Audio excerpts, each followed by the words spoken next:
Oh yes, if you are a punk stroke oi aficionado, you will have recognised the Cockney Rejects there. Lead singer Jeff Stinky Turner. We're going to be speaking to Stinky Turner in a moment. Now, I say here's my next guest. He was a schoolboy finalist in 1977, a great year by the way. He was on Top of the Pops a couple of years later with his band, the Cockney Rejects. The Rejects, they're still going strong, and he still loves the sport. Today, he was back in the studio recording a new version of Bubbles with a new drummer. Well, I'm not saying a full-time replacement drummer, but he did have a new drummer. I'll let him tell you all about it. I'm delighted to say that Jeff Stinky Turner breaks his duck, and he joins me on BBC London 94.9. Good evening, Stink. Good evening, Steve. You okay, mate? Fantastic, boy. First of all, Stink, tell me who your new drummer was today and where you were doing it. Tell us, put us out of our misery. I'll tell you, first of all, I'll say that our new drummer today was Kevin Mitchell. Yep. Can he play the drums? Yeah, and it was in the Bridge House, the famous Bridge House in East London. Yeah, Canning Town. Literally 50 yards away from the TKO gym where he was preparing to cane Cassidis. Okay. Now, how did it come about, you getting together? I know you boxed as an amateur, Jeff, and I know that you're a boxing fan. How did it come about, you getting together with Kevin Mitchell to record, a new version or do a cover version of Bubbles? How'd that happen? Well, I'll tell you how it happened. Obviously, Stevie Lillis, a good mate of ours, got in contact with us. Yeah, Stevie, and he said that obviously, because Kevin's an East End boy, boxed West out Ham West fan, End. yep. Yeah, and same here. And he said that, funny enough, his dad was a massive fan of the band. Oh, okay. And they said to get in control, obviously, they wanted to connect Kevin with the East End, and obviously with the Rejects. And they said, what would you do? They said if you could set up to play, and Kevin could sit in on the drums. And of course, being a massive, massive fan of the sport, Steve, as you know that, and obviously in awe of people like Kevin, I said it would absolutely be an honour for him to come down and do it. And he come down, it was all set up really, really well. Richard Mayfield from Sports Network organisation, was absolutely fantastic. And it was a dream day. It's one of them days when you get in your life that... you just got to sit back, and take it all in after it happened, and it was brilliant. Oh, tell me this, Jeff. How did he? Listen, I've known Kevin for a long while, but I'm going to ask you.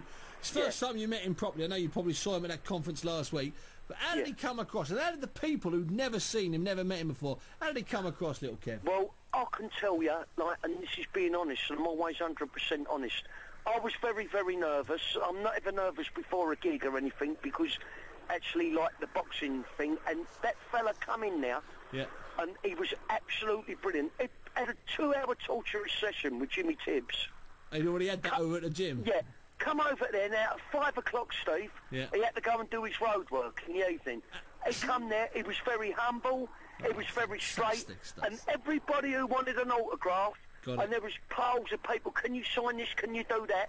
He stayed there to the end, and I kept saying, Kev, I know you've got to jog on, you've got to do what you've got to do, but he'd say, no, I'm with you.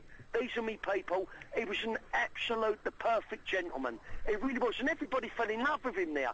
He must have sold so many tickets on the back of that. My mum, she's 79, and she come to see it. She's his biggest fan. She said, I'm going to that fight and you won't stop me. No. And he was absolutely, but in this day of superstars and egos, what a terrific kid. Now, absolutely fantastic. So let's move on to the nuts and bolts. May 15th, a balmy night, Upton Park, 20-odd thousand people there. Michael Katsidis, the champion, in one corner, and he's dangerous. In the other corner, Kevin Mitchell.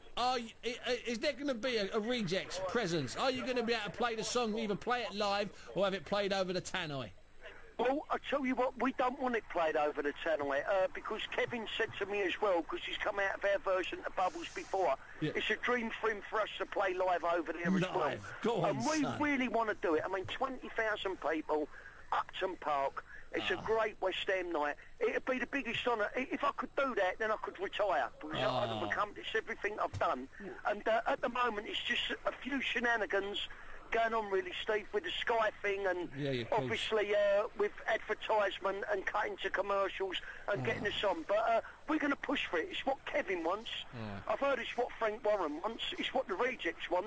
To me, that'd cap off whatever I can do in life. That would be the best thing that ever happened. Well, I tell you what, it's better than the Pussycat Dolls, who I saw do the introduction song, Pussycat the Trannies, as I called them, last year for the for one of the Klitschko fights. I got my knuckles wrapped over that as well. I couldn't. Well, really, Jeff, I thought they were coach trannies. Pussycat Dolls and the way, if it's Vitaly Klitschko, no, Vladimir, the way he fights, then I think Pussycat Dolls is an act, like reference to some of his fights. Well, listen, Jeff, I'll the next time I see you will be next Friday when we're doing a joint gig at the Bridge House 2. A little bit of a plug there. The Bridge House 2, listen, and I urge anybody who's out there, come to the Bridge House 2 in Bidder Street.